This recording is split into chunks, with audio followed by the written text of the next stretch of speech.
be on full screen or something.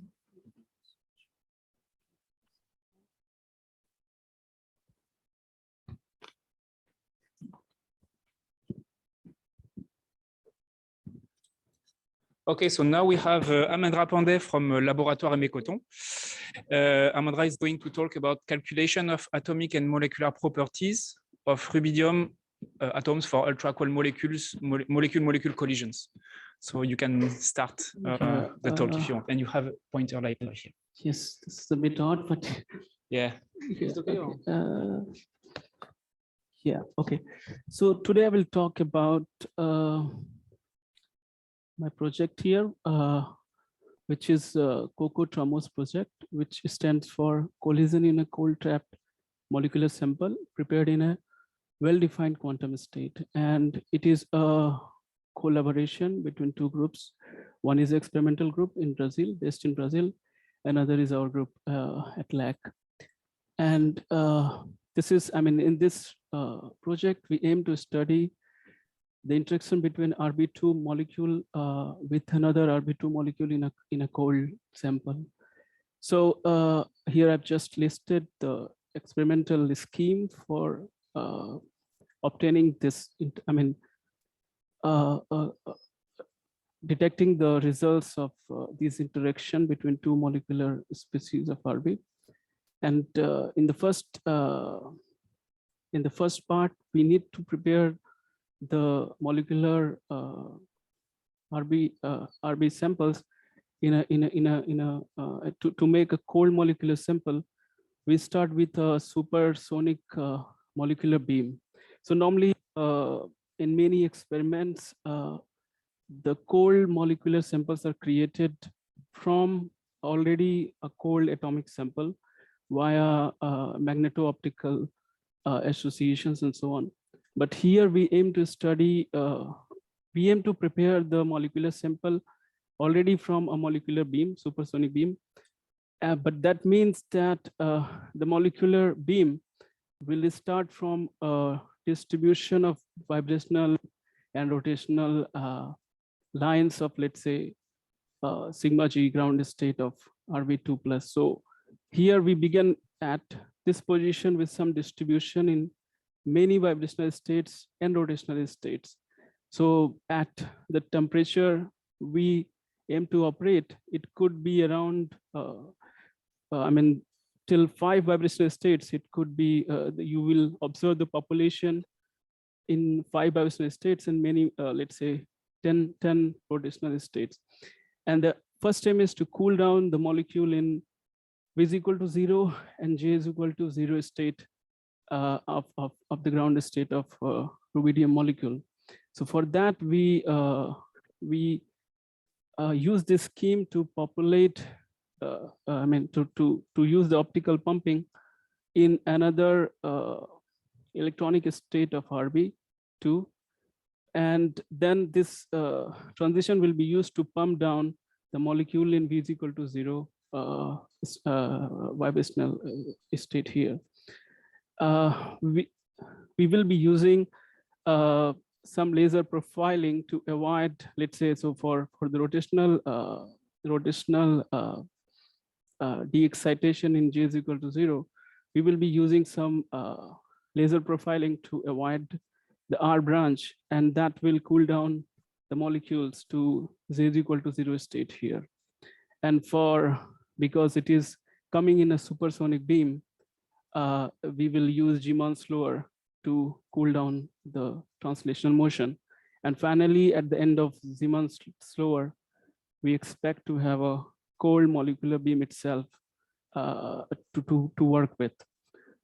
Afterwards, the real challenge starts because we expect to have some bimolecular collisions in RB2 system that would result in sticky collisions, and in that process, the molecules may be lost from the cold sample. So for that, to avoid that process to happen, we will be using some optical shielding. That what happens is that, let's say you couple two states, one electronic state above, using a photon transition, and here we expect to see some repulsion in the two interacting RB2 molecules. And when the interaction happens in long range, and if the interaction is repulsive, we should see the shielding effect working in this case. And afterwards, sorry, may I just ask you a question? Yeah. So why is it vibrationally excited in the beginning? Because we are starting with, let's say, a molecular sample in hundreds of K temperature. And because of that, there is a Maxwell distribution in different levels, right? So the same goes for rotational state also, but the distribution will be different. So, but the idea is that if you're starting with a finite temperature sample, molecular sample, you have to cool down everything.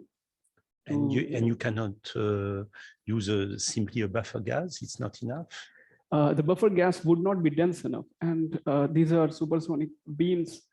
And the idea is that if the beam is supersonic, then you have translation motion in one direction. And the rest is very, very, the longitudinal temperature is very, very small. So the Gima slowing and other techniques works very well with, if you work with supersonic bunches, I would say, yeah. So if it is a common gas, you need to employ, I think, Gima slower in all three directions to cool down the gas to cool enough temperatures here. So yeah, so after this, let's say once we have optical shielding achieved in the sample, then we aim to study this cold molecular sample for reactions, inelastic reactions, and aim to see some bigger molecular species like RB4 via photoassociation and so on. So we would be seeing some kind of molecular complexes of this family. So that is the goal of the project. And again, I mean, just to highlight that this sticky collision happens in many, many cold samples. And in some cases, they are reactive. So the molecule decays to another molecular species and cannot stay in the cold sample. So these are the challenges, I would say, experimentally. And then, so what I wrote before that, we would be observing a family of complexes made by rubidium molecular system. Here I've listed some examples which go in this family of processes. You can say 3-body recombination processes. And here you can see with rubidium, 3 rubidium atom in a cold sample, they're colliding and they make a complex, and the complex results in a stable RB2, and the other RB goes out, taking the kinetic energy from the reaction. And this has been observed in this, I mean, observed and reported in this paper, 2013, I think, yeah. And the theory of the collision has been published recently. The 3-body collision reactions and recombination reactions has been observed with when one body is an ion. So in this case, there are 2, I mean, I have listed 2 experiments here. And in one case, you have a BEC where you create a RB ion very rapidly from excitation from a Rydberg state, and that RB ion interacts with, let's say, 2 other atoms, and then it creates RB2 plus. In another experiment, when you have RB ion introduced in a cold sample, RB atom sample, then you observe RB2. So in one case, you're observing an ion, in other case, you're observing RB2 molecule. And this all depends on the dynamics, how the systems are interacting and so on. So I will give some potential energy surfaces of RB3 plus later, a few slides later. And we will try to understand what could be the reasons and so on. And these are, I mean, this part will be like needs explanation, theoretical explanation or understanding to have. There are many others. Three-body recombination processes has been studied in many samples. I've listed just few to guide that. These are interesting results to understand the complex dynamics of, let's say, three-body state. So how we study, let's say, the three-body dynamics resulting from, let's say, three cold atoms or a molecular sample interacting with another RB coming towards it. So we normally do, we normally have to find the interactions among these three bodies, and we understand this on the potential energy surface created by these three reactants. So here I have shown curves. There are two, let's say, electronic states, in two symmetries. And this is in one symmetry, this is in another symmetry, this is triplete one, this is singlet one. And these are for different geometries. So what here you see is the same curve, but when I change the value of R here, the nature of curve, or you can say the nature and shape and the depth changes according to this R values and so on. And this is the capital R, which is the distance of this thing. The distance of the incoming atom coming towards this molecular RB2 plus. Theta is taken to be 90 degrees in both cases. And here I've shown results of two kinds of methods. So in one method, all three RB atoms are taken as one electron systems, and in other the inner electrons are also taken into account. But the point is to see that when we do the calculation of RB3 plus, you can say expect to see differences in the sense that because they are different methods, we see differences in these curves, and we need to sort out what would be the best picture to have to represent our molecular sample.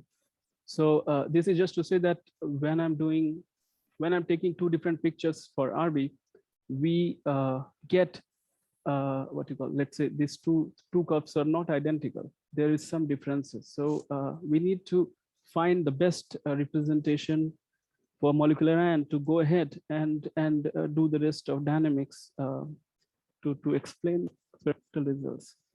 So here, in previous slide, I showed the curves for RB3 plus itself. Here we go back to do kind of a benchmarking on RB2 plus and RB itself, because these are much simpler. These are diatomic molecular samples, and we try to see where we need to have, what would be the best picture to have to do all the calculations for, let's say, RB or before and so on. So we work with first work with RB2 and RB2 itself. So here I've shown RB2 plus potential energy curves in both plots, and in this case we have done the multi-reference CI calculation compared with SIPC, and SIPC is one electron calculation. And in this case, again, the coupled cluster calculations are compared with SIPC. And just to show that when we are issue calculation, when identical framework, when the RB has one electron system in AB, the results are not accurate. So they just shifted towards here, and this nature is not correct in the long range part also. Same is true with MRC calculation. And when we do the initial calculation with 7 electron active case, that means if I take into account the change of orbitals of 4p6 of RB in a molecular formation, then only I get a better curve, which could be seen as a better representation for this molecular system. So just to say that we need to do multi-electron calculation. When we are doing the ab initio calculations, we need to have a multi-electron picture to have a better representation for describing the dynamics. So, so here I've just shown that this benchmarking will be used in the experimental scheme itself to know. So once when I claim that after the Gman slower, we will have a population in V is equal to 0 and J is equal to 0, we need to provide a proof for that. And this is the scheme that will be used to detect or to show that all the RB2 starts at, let's say, V is equal to 0, Z is equal to 0 system. So this is a 2-photon RMP process in which you excite the system to a given vibrational state here, and then you excite to the RB2 plus state. And once we detect RB2 via TOF and so on, time of flight spectrometer and so on, you fix this curve, what you call, I mean, the difference between this will be known, right? And then you also fix, you can benchmark your calculation depending on the experimental results, which will come from this this scheme. So, I mean, yeah, I just here I wrote that this excitation will involve photodissociation and autoionization schemes, which was discussed, I guess, today and also yesterday. That could play a role to when we are exciting the RB2 from a molecular potential energy curve to an ionized potential energy curve.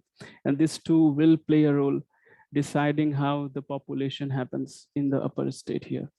So once you do the experiment, you also know the exact position of these vibrational and rotational states here. And we can see what kind of, I mean, what precision we will be needing in our theory to fix this this position and so on. So this is there. Yeah. So yeah, again, I'm going back to the RB3 plus potential energy case. Here we have done calculation with SIPSHI for two different configurations. The first configuration is linear, and in linear we have these states in different symmetries. And the second configuration we have taken currently is T-SIP geometry, in which theta is 90. And in both cases, this small r between the first two rubidium atoms is taken to be 9 A0, which is kind of, we have seen in the previous plots that what you call, this internuclear distance gives you the best, I mean, the deepest potential energy surfaces in T-shape geometry that I showed previously. So we have taken as taken that as the initial configuration. And here I've shown, so you can see that once you change the geometry, the potential energy curves changes a lot. So you can just see the repulsive wall position nature here, which is very different from this positions and so on, and also the depth changes a lot. So that means if the dynamics is happening in a way that, of course, the position are changing, this simply indicates that there will be a lot of electronic potential. I mean, the potential will change a lot once you scan for all the theta and r. This will result in a large change. Again, here, if you examine these curves, these potential energy curves leads to the asymptotic limit, which is this one, that RB2 plus and RB. So in this case, if you go long, I mean, far enough for this R, which is this value, you will have in the end RB2 plus molecular ion and Rb atom. But if you go along this curve, you will have an Rb2 molecule and Rb ion. And that means that if these two states are coupled by some means, by photon transition and so on, you could observe a charge exchange at these two curves. So because on one case you have Rb2 plus molecular ion, and in other case you have a neutral. These two, if these two could be coupled, we could be observing. So let's say in a three-body process, when you have two atom and one ion coming together on one curve, if they're coupled, you could be reaching out to the asymptotic limit where the charges are interchanged. So yeah, I mean, this is my last slide. Here, yeah, I mean, here, what I have shown for the Rb3 plus is the CIPC calculation. That means it is a model which assumes that Rb is treated as one electron system.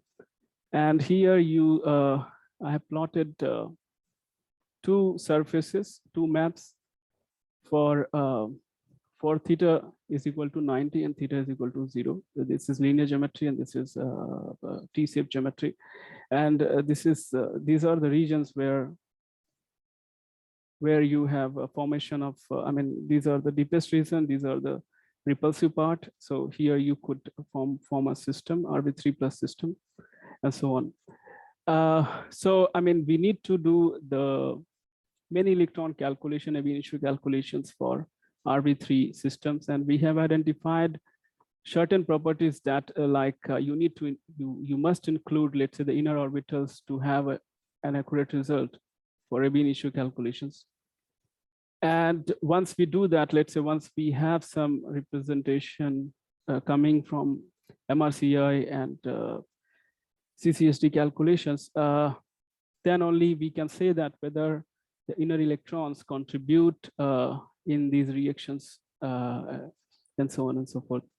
I mean, in this context, we have, I mean, we studied this sample, Li2 plus sample previously, and there we found that, in fact, the inclusion of inner electrons in the calculation changes the inner side of the potentials in Li2, I mean, Li2 plus interactions, and the change could result in substantial change in the scattering length and so on. So it changes the property of a cold system quite significantly. So I mean, it may not be the case that it is true for rubidium-2 plus also, but it is an interesting domain to go to check what are the contributions and how significant they are for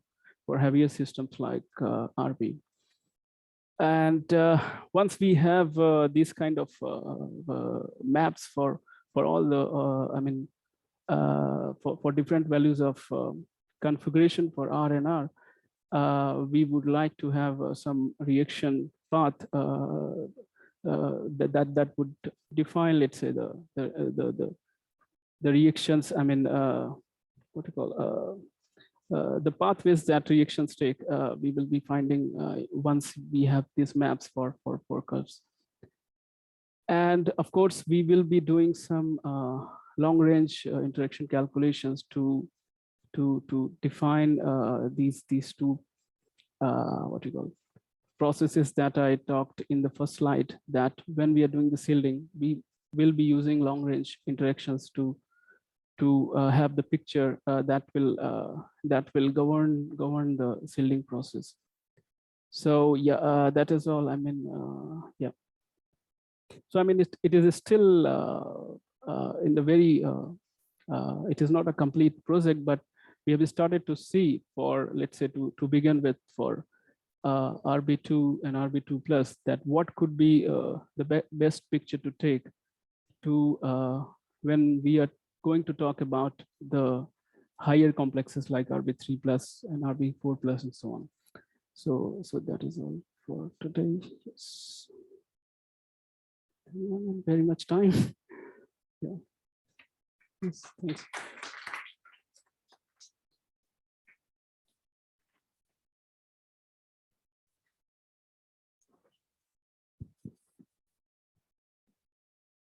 Thierry. I will have one after. You plan to study photo association? We are starting with molecules. Yes. So photo association will come when we will talk about the introduction of artificial. That will be to have some kind of dynamics.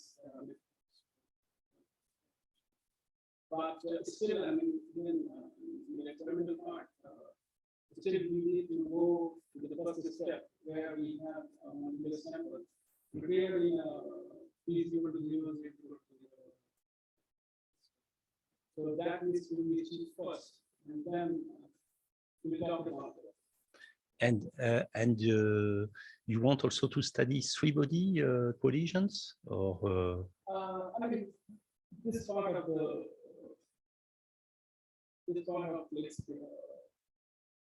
work that I showed on RBT plus is not an experimental plan, but because we see a large changes in the condition research, we need to figure out what could be the best possible model to go with to describe even bigger system like RBT4. So that we want to do ourselves as very good. And the idea is to, because we see that 3-body combination processes are extremely great interest in the community. It could be helpful to talk a bit about that in that perspective. So again, on RD itself, we see that it is specific for the nuclear system and also for the few media experiments on involving environment. So that is my idea. So it is more like a theoretical exercise for now for us, but experiment is mostly based for RD2. Okay. And just a last question, sorry. When you showed the PES of RB3, what I didn't get, if it was the T-shape, yeah, in this T-shape configuration, is it perfectly symmetric? I mean,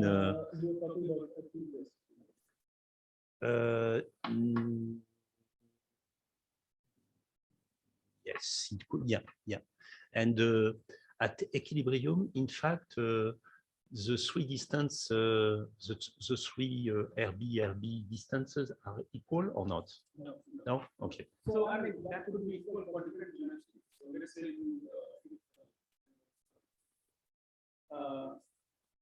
I would say that we are fixing the dimension first. We are fixing that again for 90 before doing the calculation. So for that dimension, it is not same. I mean, that time is not.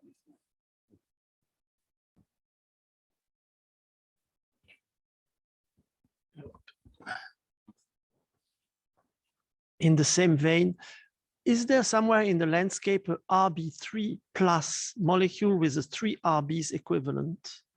That means in these collisions, do you allow for the red RB distances to vary or not when the blue RB comes in? No, not on the go. I'm sorry? So in the previous slide. No, but in the. But where change the R values. The small r value, yeah, change the smaller values. where I cannot read from here. Okay. Okay. And we detect that when R is equal, small r is equal to 9, it is the decrease.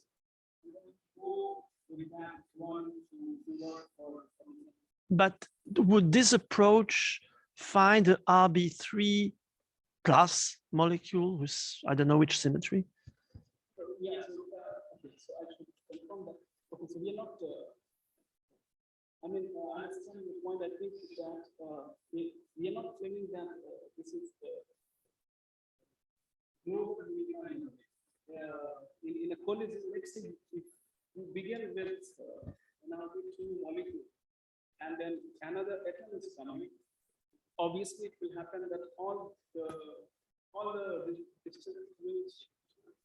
But we have not assumed this first time. We are not telling that, let's say, and molecule is interacting with an atom. We are let's say saying, I mean, just 3 body cloning. So in all the experiments that I showed before,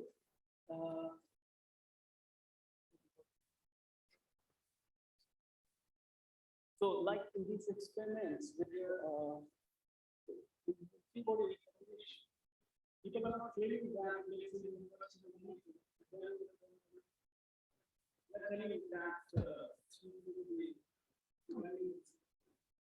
No, not right. No.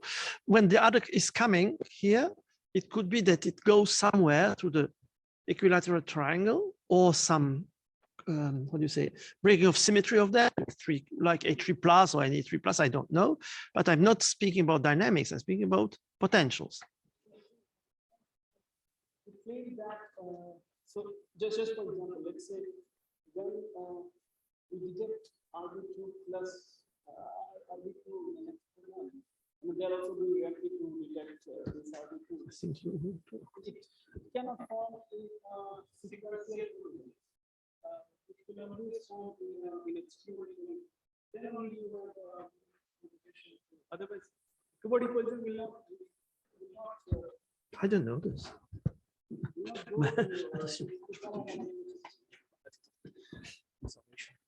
Maybe Amandra, if I can comment, actually, because I suspect that there is a misunderstanding. We have the full potential energy surface of the rubidium 3+, and the thing is that what has been presented is the logic that Amandra was saying, assuming that the rubidium atoms come toward the rubidium 2+. It is just cuts of the potential energy surface, and that the purpose here was really to look at the influence of various approximations in a given geometry. But we have the full potential energy surface. If you do that if you say, hey, let's look at the absolute minimum of the surface, fine, it is an arbitrary choice, just as arbitrary as the one he has done, because you look at cuts of the surface. But we have the full potential energy surface anyway. Okay, so it was really the purpose of looking at those, the influence of those various approximations, and you have just to choose the cases that you want to study, right?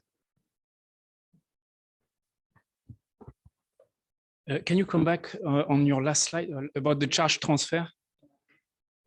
Yeah, that was the T-shape. This one, no, just before. So here you mentioned that you could have charge transfers between this one and this one, right? If you say so, and this is where the avoided crossing occurs. So then, so the diabatic curves will be something like this and like this, and because you have a couplings, they avoid each other, and this is what you would term as a non-adiabatic coupling. So. I think we're talking about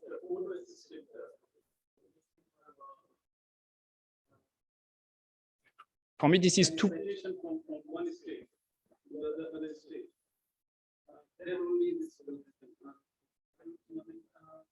For me, this was two potential energy surface. So this one and this one. So I guess what you called A was 1 and 2. Yes, and then it seems so. It seems you have a avoided crossing. So this will make a conical intersection if you get all the orientation.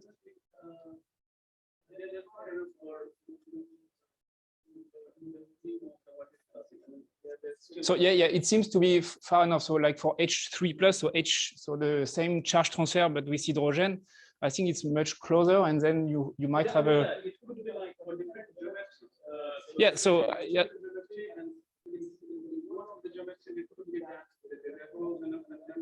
You would have, without any experimental, intervention, you could have transfer. But here it is. Yeah. So I was wondering if it were the adiabatic curves or the diabatic one. So like a dialectic goes like this. It's what, adiabatic? But it seems that, well, I don't know. So yeah, I don't know if it's here on avoided crossing or maybe not. Probably not. Yeah, but you have to look the diabatic curves, and you cannot look at the adiabatic and say they are far enough. Maybe they are repelled by an avoided crossing, so that's why I don't see. But And do you plan to do charge transfer as well, or because this is kind of interesting but very complicated as well for kind of multi-surface? So I mean,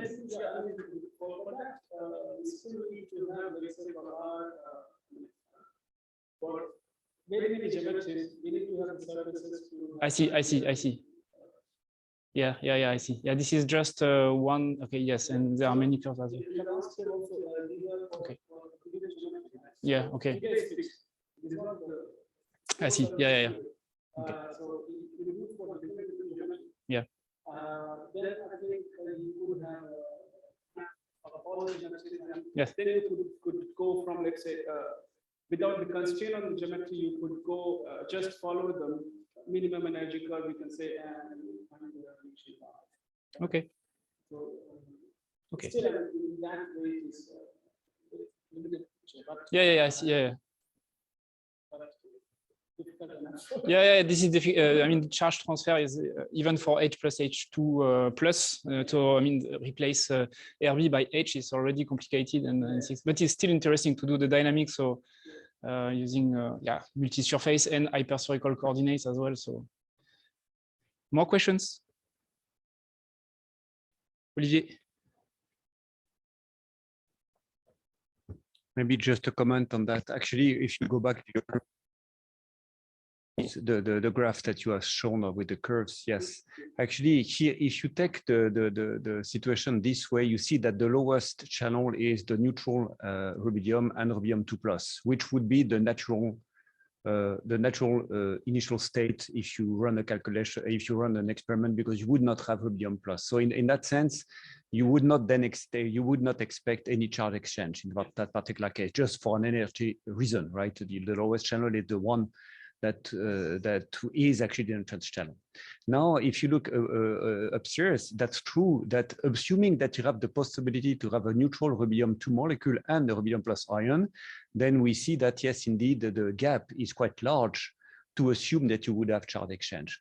But this is an information in itself, because then the idea, actually, one of the motivation of that kind of work is also to try to explain. You see, the people who tried to see that kind of systems are also those people who are looking at Rydberg molecules. And so in that sense that you have rubidium atoms, and then you would excite a rubidium atom in a very high Rydberg states. And depending the Rydberg state you have to excite, you would have inside the electron bubble, in a way, one or several atoms, right? So that is, you would have, for instance, the rubidium plus core and 2 rubidium atoms. And then suddenly you would have these 3 guys interacting together in this kind of confined potential and so on. And then at the end, it may be that you would see some kind of charge exchange.